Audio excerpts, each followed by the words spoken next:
అనేది మీకు ఎప్పుడైనా షూటింగ్ లొకేషన్లో వేరే షూటింగ్ లొకేషన్లో అనిపించిందా గూన్స్ని చూస్తే? లేదు, నాకు చాలా అనిపించేవండి చిన్నప్పటి నుంచి. తాళి కడుతున్నప్పుడే ఆపండి అంటారు, ఏమో ముందు రావచ్చు కదరా, లేకపోతే త్రావతరా. అలాగే పోలీసులు కూడా క్లైమాక్స్లో రావటం అనేది మనం చిన్నప్పటి నుంచి చూస్తున్నాం. అలాగే ఎవడైనా తిడుతుంటే నాకు ఎప్పుడు డౌట్ అండి, వాడి తిట్లన్నీ వింటాం, నేను అది చేస్తాను, నేను ఇది ఈ మధ్య ఈ 80s కొత్త ఇంకో సినిమాలు వచ్చేవి, వాడు మారువేషం వేసుకుని నీ అంతు చూస్తా నిన్ను చంపేస్తా అంటే విలన్ తెలీదు, వాడు ముందర కూర్చుని ఎంజాయ్ చేస్తూ ఉంటాడు, పాట వాడికే పాడతారు. అలా నాకు చాలాసార్లు అనిపించేదండి. ఇతను స్ఫూర్తితో ఇప్పుడు ఏమవుతుంది తెలుసా అండి, ఎవరైనా మాట్లాడుతుంటే నచ్చకపోతే ఏ ఆపు అనే అవకాశం ఈ సినిమాతో మొదలవుతుందండి ఖచ్చితంగా. నాకు చాలాసార్లు అనిపించేది, అనిపించిన నాకే హాయిగా నా చేతే అనిపించాడండి. చాలా రిఫ్రెషింగ్గా ఉంది సార్ మీ క్యారెక్టర్.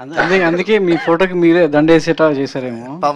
వచ్చాడు దండ, అందుకే మీ ఫోటోకి మీరే దండేసి కొత్తగా వేసుకోలేదు, నేను వచ్చేప్పటికి దండేసి పెట్టాడు.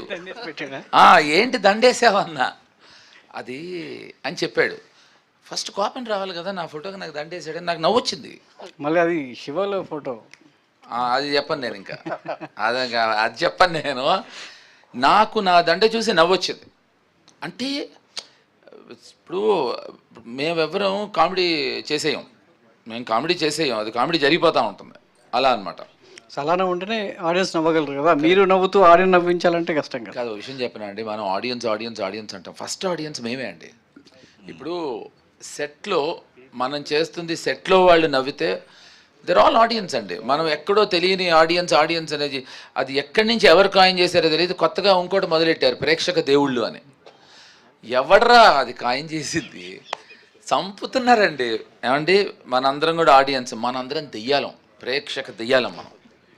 సో దేవుళ్ళు కాదండి, దెయ్యాలే. ఎందుకంటే చూసీగా ఉంటాం మనం, ఎవరింటికి వెళ్ళి ఎవరితో దూరిపోవాలా, ఎవరి శరీరంలో దూరాలనే దెయ్యం చూసీగా